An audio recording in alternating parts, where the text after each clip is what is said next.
ونؤمن به ونتوكل عليه ونعوذ بالله من شرور أنفسنا ومن سيئات أعمالنا من يهده الله فلا مضل له ومن يضلله فلا هادي له وأشهد أن لا إله إلا الله وحده لا شريك له وأشهد أن محمدا عبده ورسوله أما بعد فإن خير الحديث كتاب الله وخير الهدي هدي محمد صلى الله عليه وسلم وشر الأمور محدثاتها فإن كل محدثة بدعة وكل بدعة ضلالة وكل ضلالة في النار أما بعد فأعوذ بالله من الشيطان الرجيم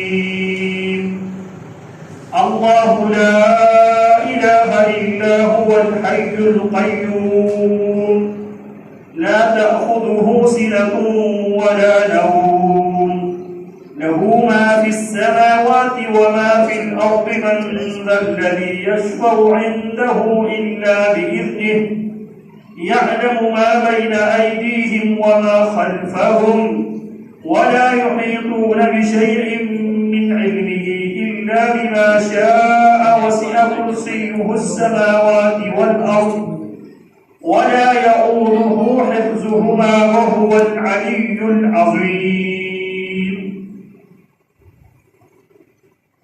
اللہ رب العالمین، اللہ احکم الحاکمین ارحم الراحمین کی توفیق سے ہم نے اپنی دعوتی سفر کا آغاز، تبلیغی سفر کا آغاز، تعلیمی سفر کا آغاز اس اللہ کے بابرکت نام سے شروع کیا تھا. بسم اللہ، اللہ کے نام سے ہم اس مرکز کی تعلیمی، تربیتی، دعوتی، تبلیغی سفر کا آغاز اس اللہ کے نام سے کرتے ہیں. اب وہ اللہ جس اللہ کے لیے ہم سجدے بجا لاتے ہیں، جس اللہ کے لیے ہم رکوع و سجود بجا لاتے ہیں، جس اللہ کو ہم مانتے ہیں، جس اللہ کو ہم پکارتے ہیں، جس اللہ کی عبادت کو ہم اپنی زندگی کا مقصد حیات سمجھتے ہیں، جس طرح رسول اللہ نے ہمیں حکم دیا، قل مجھ پر ایمان رکھنے والے انسان زبان و بیان سے، تقریر و تحریر سے، قول و فعل سے، چال و چلن سے، گفتار و کردار سے دنیا کے سامنے یہ بات صراحت کے ساتھ، وضاحت کے ساتھ، تفصیل کے ساتھ پیش کر، ان صلاتی ونسکی ومحیای ومماتی للہ رب العالمین لا شریک لہ وبذلک امرت وانا اول المسلمین. دنیا کے سامنے مقصد حیات، جینے اور مرنے کا فلسفہ بیان کر. ان صلاتی، بے شک میری نماز، ونسکی، بے شک میری قربانی، ومحیای، میری زندگی، ومماتی، میری موت، للہ رب العالمین، اس اللہ کے لیے ہے جو تمام جہانوں کا خالق بھی ہے، جو تمام جہانوں کا پالنہار بھی ہے.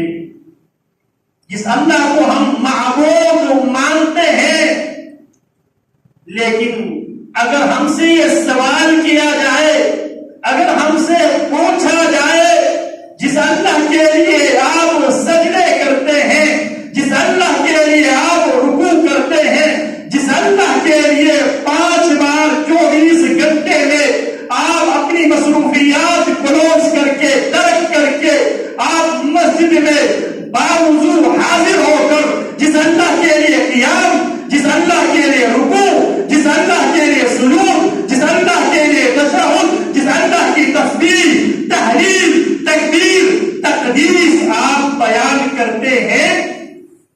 اللہ کی پہچان کیا ہے، اس اللہ کی تعارف کیا ہے، وہ اللہ کن صفات کے حامل ہے جو ہم بسم اللہ، اللہ کے نام سے، اللہ کون ہے، اس کی تعارف کیا ہے، اس کی پہچان کیا ہے؟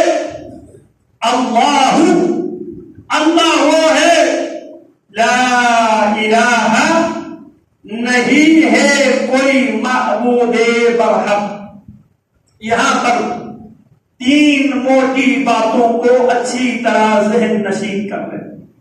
ایک ہے عبادت، اور ایک ہے عابد، اور ایک ہے معبود۔ عبادت ہم نماز کے ابتدا میں، قیام کی حالت میں، وضو کی حالت میں تمام مقتدیوں کو دائیں بائیں آگے پیچھے افراد کو گواہ بنا کر ہم 17 بار صرف فرض نماز کو اگر ہم شمار کر لیں، اس کی گنتی کر لیں، 17 بار ہم اللہ رب العالمین سے وعدہ کرتے ہیں ایاک نعبد، اللہ ہم تیری ہی عبادت کرتے ہیں ابھی، ایاک نعبد، اللہ تیری ہی عبادت کرتے رہیں گے مرتے دم تک، وَإِيَّاكَ نَسْتَعِينُ، اے اللہ تجھ سے مدد مانگتے ہیں ابھی، وَإِيَّاكَ نَسْتَعِينُ، مرتے دم تک اے اللہ صرف تجھ ہی سے مدد مانگتے رہیں گے۔ اور ہم تشہد کی حالت میں اس عبادت کو کھول کر پیش کرتے ہیں، التحیات، تمام زبانی عبادتیں۔ ان باتوں کو ہمیشہ مد نظر رکھے، آپ کو نماز پڑھنے کا لطف آئے گا، آپ اپنے رب سے کہتے کیا ہے آپ کو معلوم۔ التحیات، قیام کی حالت میں ہم نے وعدہ کیا تھا اللہ تیری ہی عبادت کرتے ہیں اور تیری ہی عبادت کرتے رہیں گے۔ اب عبادت کیا ہوتی ہے؟ التحیات، تمام زبانی عبادتیں، اللہ اکبر، سبحان اللہ، الحمدللہ، لا الہ الا اللہ واللہ اکبر، قرآن مجید کی تلاوت، امر بالمعروف نہی عن المنکر، یہ سب زبانی عبادت ہے۔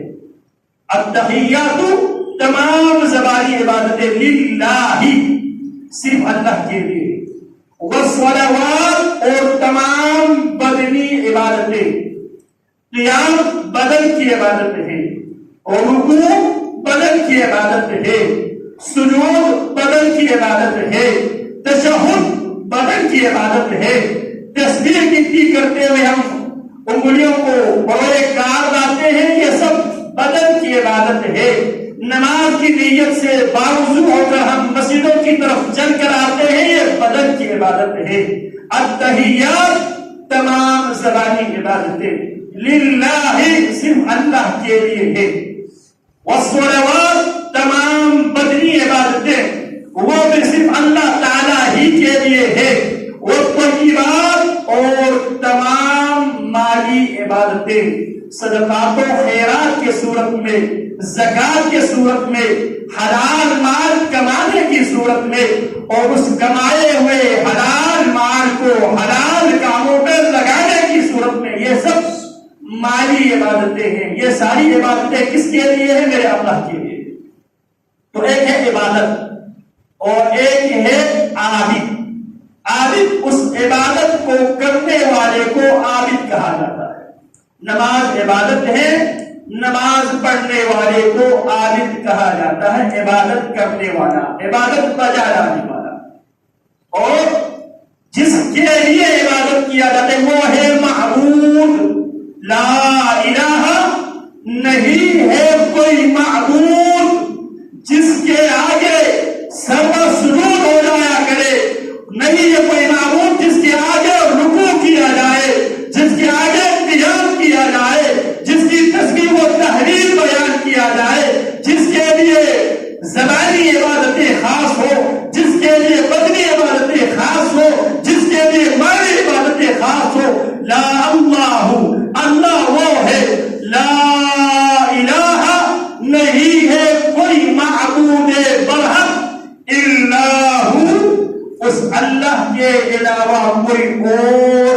معبود برحق نہیں ہے۔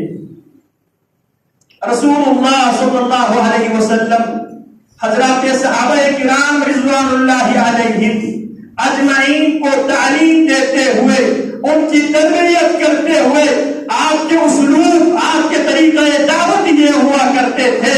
آپ علیہ السلام حضرات صحابہ کے آگے سوالات رکھتے تھے، آپ ان سے پوچھا کرتے تھے، آپ ان کے آگے کوسچن ریز کیا کرتے تھے۔ سیدنا ابی بن کعب رضی اللہ تعالی عنہ، یہ وہ صحابی رسول ہے صلی اللہ علیہ وسلم، پیارے پیغمبر علیہ السلام کو اللہ نے حکم دیا، اے محمد صلی اللہ علیہ وسلم آپ قرآن مجید اپنے ساتھی جناب ابی بن کعب پر آپ پڑھ کر سنائیے۔ جناب ابی فرماتے ہیں اقرأ علیک وعلیک انزل، اے اللہ کے حبیب کیا میں آپ پر قرآن پڑھو، قرآن آپ پر نازل ہوا ہے۔ پیارے پیغمبر فرمانے لگے ابی اللہ کا حکم ہے۔ ابی کہتے ہیں اللہ سمعني، کیا میرے رب نے میرے نام لیا ہے؟ یہ ابی ہے رضی اللہ عنہ۔ پیارے پیغمبر نے اپنی زندگی میں 4 صحابہ کرام سے قرآن مجید پڑھنے کا حضرات صحابہ کو حکم دیا تھا۔ استقرأوا القرآن من 4 صحابہ سے قرآن پڑھ لیا کرو، من عبداللہ بن مسعود وابی بن کعب وزید بن ثابت وابی حذیفہ وسالم مولى ابی حذیفہ۔ پیارے پیغمبر فرماتے ہیں ان 4 افراد سے قرآن کی تعلیم، قرآن کی قرات، قرآن کی تفسیر پڑھ لیا کرو۔ عبداللہ بن مسعود، ابی بن کعب، زید بن ثابت، سالم مولى ابی حذیفہ رضی اللہ تعالی عنہ۔ یہ ابی پیارے پیغمبر علیہ السلام کے ساتھ مسجد نبوی میں تھے۔ پیارے پیغمبر ابی سے سوال کرتے ہیں یا ابا المنذر ای آیت من کتاب اللہ معک اعظم۔ ابا المنذر مجھے ذرا بتائیے، جس قرآن کے آپ حافظ ہیں، جس قرآن کے آپ عالم ہیں، آپ کے پاس موجود قرآن مجید کی آیتوں میں سے سب سے بڑی آیت کون سی ہے؟ پہلی فرصت میں جناب ابی بن کعب جواب دیتے اللہ ورسولہ اعلم، اللہ اس کے رسول بہتر جانتے ہیں۔ پھر رسول اللہ پھر سوال دہراتے ہیں یا ابا المنذر ای آیت من کتاب اللہ معک اعظم۔ ابا المنذر آپ کے پاس قرآن مجید کی آیتوں میں سے کون سی آیت سب سے بڑی آیت ہے؟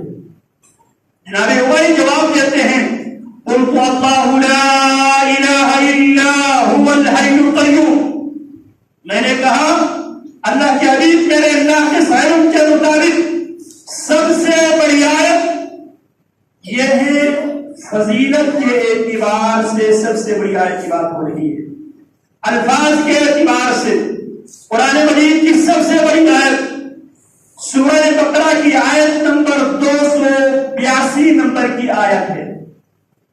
الفاظ کے اعتبار سے قرآن مجید کی سب سے بڑی آیت سورۃ البقرہ آیت نمبر 282، جسے آیت الدین کہا جاتا ہے، دینی آیت الدین، جس میں انسانی معاملات کو اللہ رب العالمین نے ڈسکس کیا ہے، انسانی معاملات کے آداب، اصول، قاعدے اور ضابطے بیان کیا ہے، اسے آیت الدین کہا جاتا ہے۔ الفاظ کے اعتبار سے سب سے بڑی آیت آیت الدین 282 نمبر کی سورہ بقرہ کی آیت۔ فضیلت کے اعتبار سے، مقام و مرتبہ کے اعتبار سے قرآن مجید کی سب سے بڑی آیت آیت الکرسی ہے۔ آیت الکرسی میں ایک دعویٰ ہے، اس ایک دعویٰ کے لیے 10 دلائل کے ساتھ اللہ رب العالمین نے اس ایک دعوے کو ثابت کیا ہے، اور اس دعویٰ کیا ہے؟ اللہ لا الہ الا ہوا، اللہ وہ ہے، اس کے علاوہ کوئی معبود ہے ہی نہیں ہے۔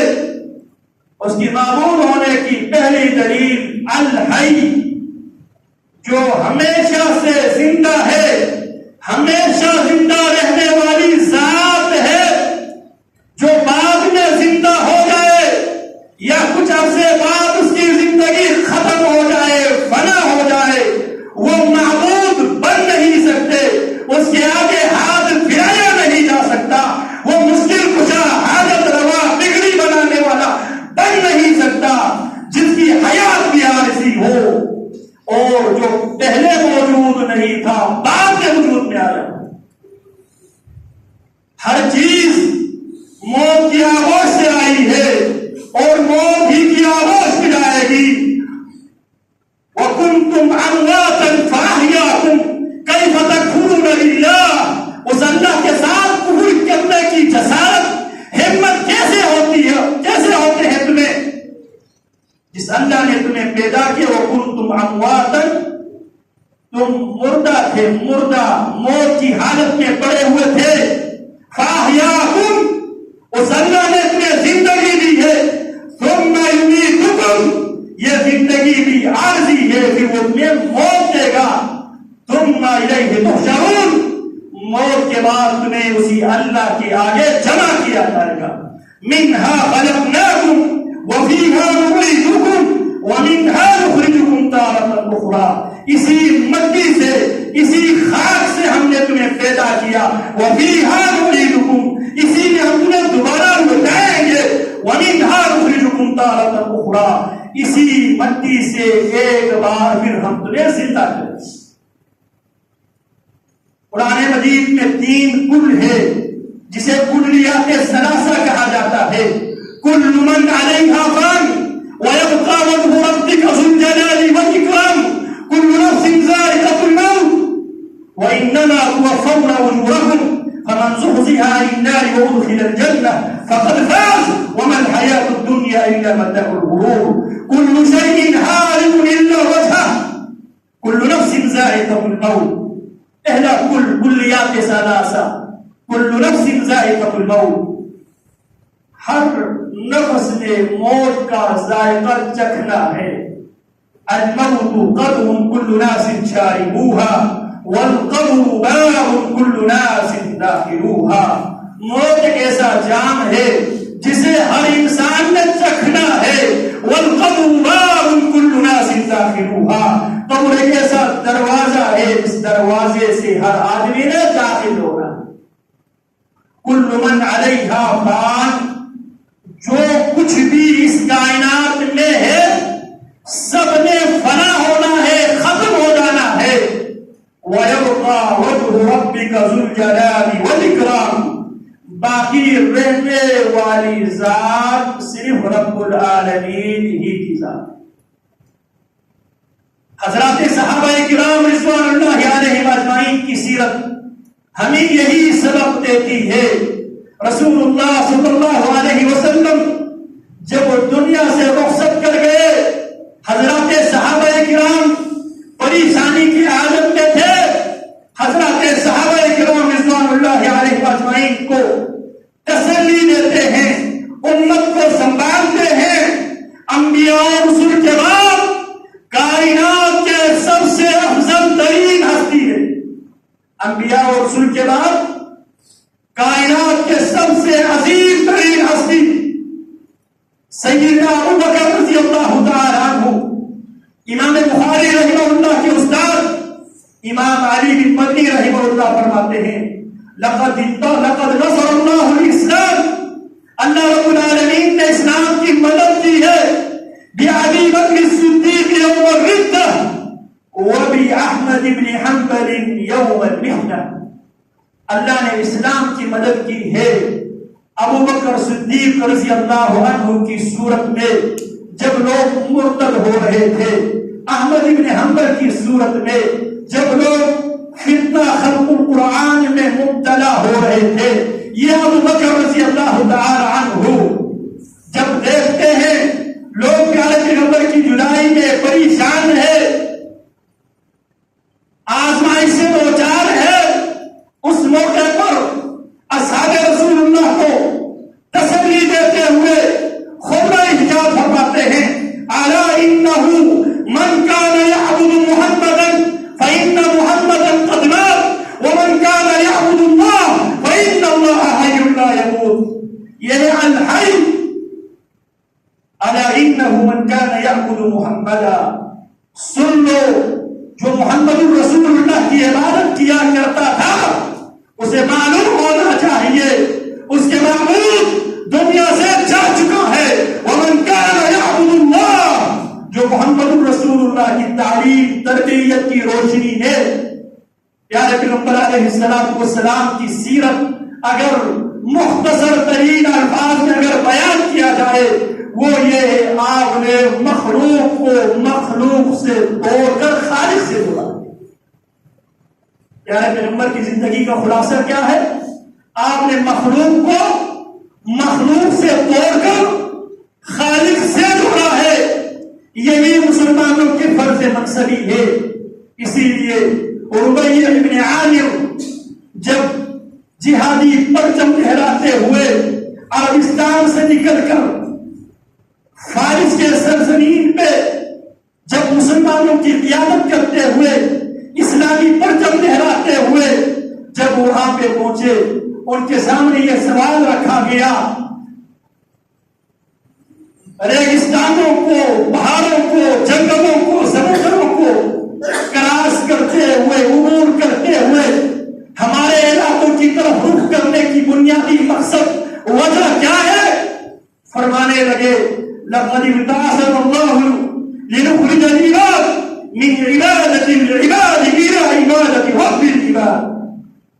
اللہ نے محمد رسول اللہ صلی اللہ علیہ وسلم اور آپ کے صحابہ کرام اور آپ کے بعد آپ کی امت کا انتخاب اس مشن کے لیے کیا ہے، لنخرج العباد، ہم بندوں کو بندوں کی بندگی سے نکال کر بندوں کی رب کی بندگی کی طرف لوگوں کو جوڑنے کے لیے، لوگوں کو دعوت دینے کے لیے اللہ نے محمد رسول اللہ صلی اللہ علیہ وسلم کو، آپ کے صحابہ کو اور آپ کی امت کا انتخاب اسی لیے کیا ہے۔ وَكَذَلِكَ جَعَلْنَاكُمْ أُمَّةً وَسَطًا لِتَكُونُوا شُهَدَاءَ عَلَى النَّاسِ كُنتُمْ خَيْرَ أُمَّةٍ أُخْرِجَتْ لِلنَّاسِ تَأْمُرُونَ بِالْمَعْرُوفِ وَتَنْهَوْنَ عَنِ الْمُنكَرِ وَتُؤْمِنُونَ بِاللَّهِ۔ یہ ہمارے فرض منصبی ہے۔ تو صدیق اکبر رضی اللہ تعالیٰ عنہ لوگوں کو سمجھاتے ہیں جس پر موت آ جائے، جس پر فنا آ جائے، جس کے لیے مستقر نہ ہو، ہمیشہ نہ ہو، وہ معبود نہیں ہے۔ معبود وہ ہے جس پر موت نہیں آتی، وہ الحی القیوم ہے۔ الحی جو ہمیشہ سے زندہ ہے، ہمیشہ زندہ رہنے والی ذات ہے۔ القیوم دوسری دلیل، کائنات کی ہر چیز کو قائم رکھنے والی ذات وہ معبود ہے، وہ بندگی کا مستحق ہے، اسے پکارا جائے، اسے دعا کیا جائے، اسے مدد کی درخواست دیا جائے۔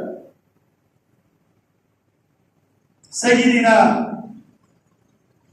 عبداللہ بن علا جناب قاسم بن عبد الرحمن سے نقل کرتے ہیں، قاسم بن عبد الرحمن فرماتے ہیں، اسم اللہ العظم، اسم اللہ العظم، اللہ کا اسم اعظم ہے۔ آج ہمیں بھی بتایا جاتا ہے فلانا صاحب کے پاس اسم اعظم ہے۔ قاسم بن عبد الرحمن فرماتے ہیں، ان اسم اللہ العظم الذي اذا دعي به اجاب، اللہ کا وہ اسم اعظم جس اسم اعظم کے ساتھ اس کو پکارا جائے، اللہ اس پکارنے والے کی پکار کو، دعا کرنے والے کی دعا کو، درخواست کرنے والے درخواست گزار کی درخواست کو اللہ قبول کرتا ہے۔ فرماتے ہیں فی ثلاث سور، اللہ کے اسم اعظم قرآن مجید کی 3 سورتوں میں ہے، سورۃ البقرہ وسورۃ آل عمران وسورۃ طٰہٰ۔ اور سلسلہ صحیحہ میں امام البانی نے اس حدیث کو حسن کہا ہے۔ قاسم بن عبد الرحمن فرماتے ہیں، التمست، میں نے اسم اعظم کو کو تلاش کرنے کے لیے، اسم اعظم کو حاصل کرنے کے لیے اللہ کا وہ اسم اعظم اذا دعی به اجاب، اس اسم اعظم کے ساتھ جب اس اللہ کو پکارا جائے، اس اللہ سے درخواست کیا جائے، اس سے دعا کیا جائے، اللہ اس اسم اعظم کی برکت سے دعا قبول کرتا ہے، درخواست ایکسپٹ کرتا ہے۔ فرماتے ہیں میں نے ان تینوں صورتوں میں، سورہ بقرہ میں، آیت الکرسی میں اللہ لا الہ الا هو الحی القیوم کی صورت میں نے پایا، اور سورۃ آل عمران میں، سورۃ آل عمران کی آغاز میں الف لام میم اللہ لا الہ الا هو الحی القیوم، اور سورہ طٰہٰ میں وعنت الوجوہ للحی القیوم وقد خاب من حمل ظلما۔ تو الحی القیوم یہ اللہ رب العالمین کا وہ اسم اعظم ہے جس اسم اعظم کے ساتھ جب اس اللہ کو پکارا جائے، اس سے مانگا جائے، اس سے دعا کیا جائے، اللہ اس دعا کو قبول کرتا ہے۔ اسی لیے رسول اللہ صلی اللہ علیہ وسلم صبح شام کے اذکار میں یہ دعا پڑھ لیا کرتے تھے، یا حی یا قیوم برحمتک استغیث اصلح لی شأنی کلہ ولا تکلنی الی نفسی طرفۃ عین۔ میری کوشش ہوگی میں آپ کو بار بار ان دعاؤں کی طرف توجہ دوں گا جو دعا صبح شام کی اذکار کی صورت میں ہم پڑھتے ہیں، جو دعا نماز کے اندر ہم پڑھتے ہیں، جو دعا نماز کے بعد کی مسنون اذکار کی صورت میں ہم پڑھ لیتے ہیں۔ آپ بھی ان دعاؤں کو یاد کر کے ان دعاؤں کو پڑھنے کی کوشش کریں۔ رسول اللہ صلی اللہ علیہ وسلم فرماتے ہیں اذا آویت الی فراشک، جب آپ بستر پہ سونے لگ جائے، فقرأ آیت الکرسی، سوتے وقت آیت الکرسی پڑھ لیا کرو۔ کیا فائدہ ہوگا؟ فإنه لن يزال معك من اللہ حافظ۔ پیارے پیغمبر زبان نبوت سے گارنٹی دیتے ہیں، ہم پیارے پیغمبر کی زبان پہ اعتماد نہیں کرتے۔ پیارے پیغمبر کیا فرماتے ہیں؟ جب بھی سونے کے لیے بستر پہ لیٹ جائے، سونے سے پہلے آیت الکرسی پڑھ لیا کرو۔ کیا فائدہ ہوگا؟ فإنه لن يزال معك من اللہ تعالی حافظ۔ آیت الکرسی پڑھ کے تم سو جایا کرو، اللہ کی طرف سے تیری حفاظت کے لیے ایک محافظ مقرر کیا جاتا ہے۔ جب وہ محافظ مقرر ہوتا ہے فائدہ کیا ہوگا؟ لا یقربک شیطان، شیطان تیرا قریب نہیں آ سکتا۔ کب تک؟ حتی تصبح، جب تک تو صبح نہیں کرتا۔ اسی طرح بہت سے دوست احباب نماز کے بعد اذکار کیے بغیر چلے جاتے ہیں، ان سے بھی درد دل کے ساتھ آپ ہمارے بھائی ہیں، آپ سے ہمیں محبت ہے اللہ کے لیے، ہمارے آپ سے تعلق بیت اللہ کی بنیاد پر ہے، رب کی توحید کی بنیاد پر ہے۔ تو رسول اللہ صلی اللہ علیہ وسلم نماز کے بعد کچھ اذکار کیا کرتے تھے، کچھ اذکار کا تعلق پیارے پیغمبر کی سنت حدیث سے اس کا تعلق ہے، اور کچھ اذکار کا تعلق کتاب اللہ سے اس کا تعلق ہے۔ کتاب اللہ جیسے آیت الکرسی پہلے نمبر پر آیت الکرسی کی تلاوت، سورۃ الاخلاص کی تلاوت، اور معوذتین قل اعوذ برب الفلق قل اعوذ برب الناس کی تلاوت، 4 آیت الکرسی، قل هو اللہ احد، قل اعوذ برب الفلق قل اعوذ برب الناس۔ ان 4 سورتوں کی ہر نماز کے بعد ایک بار پڑھ کے اپنے اوپر دم کیا۔ یہ سارے عملیات آپ مولوی کے ذمہ نہ لگا کریں، مولوی صاحب آپ دعا کریں،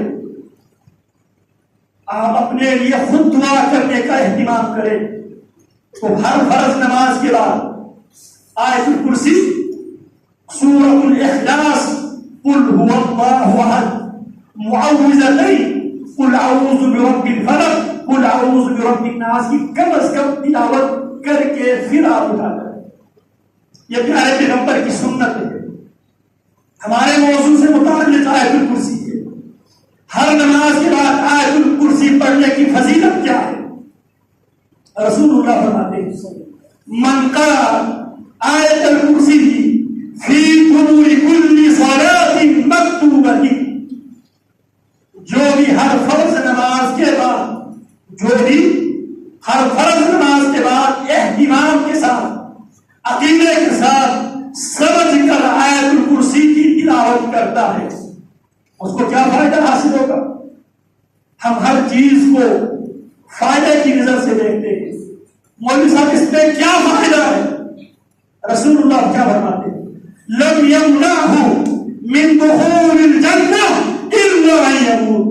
پیارے پیغمبر زمانے نبوت سے گارنٹی دیتا ہے، جو ہر فرض نماز کے بعد آیت الکرسی کی تلاوت سمجھ کر عقیدہ اور ایمان و یقین کے ساتھ کرتا ہے، اس کے لیے گارنٹی ہے زمانے نبوت سے اللہ اسے جنت میں داخل کرے گا۔ جنت اور اس کے درمیان وہ نمازی جو نماز کے بعد اہتمام کے ساتھ آیت الکرسی پڑھتا ہے ایمان و یقین کے ساتھ، جنت اور اس کے درمیان موت رکاوٹ ہے، صرف موت۔ صحیح بخاری کی حدیث ہے الا ان یموت، بس موت جو ہی آتی ہے آیت الکرسی فرض نماز کے بعد اہتمام کے ساتھ پڑھنے والا پکا جنتی۔ لیکن طوطوں کی طرح رٹنے کا نام نہیں، آیت الکرسی عقیدہ ہے، آیت الکرسی بیس ہے، فاؤنڈیشن۔ اسی لیے قرآن مجید کی سب سے بڑی آیت، اب بڑی آیت ایک دعویٰ ہے، اور اس دعوے کو 12 دلیلوں سے، ایک آیت میں ایک دعویٰ ہے اور اس دعوے کو 12 دلیلوں سے اللہ ثابت کرتا ہے۔ یہ آیت، اس آیت میں اللہ کے ناموں میں سے 5 نام اللہ نے ایک آیت میں ذکر کیا، اللہ لا الہ الا ہوا، اللہ الحی القیوم، اور آیت کا آغاز بھی اللہ کے ذاتی نام اللہ سے، اور آیت کا اختتام بھی العلی العظیم۔ آیت کا آغاز بھی اللہ کے نام، سب سے بڑے نام اللہ سے، اور آیت کا اختتام بھی اللہ کے ناموں میں سے العظیم سے۔ اب اس آیت میں دعویٰ کیا ہے؟ اللہ لا الہ الا ہوا، یہ دعویٰ ہے اللہ وہ ہے، اس اللہ کے علاوہ کوئی اور معبود نہیں ہے، اس اللہ کے علاوہ کوئی اور مشکل کشا نہیں ہے، اس اللہ کے علاوہ کوئی اور حاجت روا، بگڑی بنانے والا، غوث الاعظم، دستگیر، داتا، گنج بخش، اولاد دینے پر قادر، صحت دینے پر قادر، مال و دولت دینے پر قادر، لا الہ الا ہوا، اس اللہ کے علاوہ کوئی اور عبادت کے لائق نہیں ہے۔ دلیل الحی، وہ اللہ ہمیشہ سے زندہ ہے، جو پہلے زندہ نہیں تھا بعد میں پیدا ہوا، جو ابھی زندہ نہیں ہے جس پر موت آئی ہے، وہ آپ کو دینے کا اختیار نہیں رکھتا۔ دینے والا وہ ہوتا ہے جو ہمیشہ سے زندہ ہو اور زندگی دینے پر قادر ہو، یحیی و یمیت، زندگی بھی وہی دیتا ہے، موت بھی وہی دیتا ہے۔ هو الحی الا له الخلق والامر، پیدا اسی نے کیا ہے تو حکم آگے بھی اسی کا چلے۔ الحی جو ہمیشہ سے زندہ ہے، القیوم جو خود بذات نفس نفیس قائم ہے اور پوری کائنات کو اللہ نے قائم رکھا ہوا ہے۔ میں اور آپ اگر کھڑے ہو سکتے ہیں تو اس اللہ کی مہربانی سے کھڑے ہو سکتے ہیں. ہم اس وقت تک کھڑے ہو سکتے ہیں جب تک اس کی طرف سے اجازت ہو، اس کی توفیق ہو.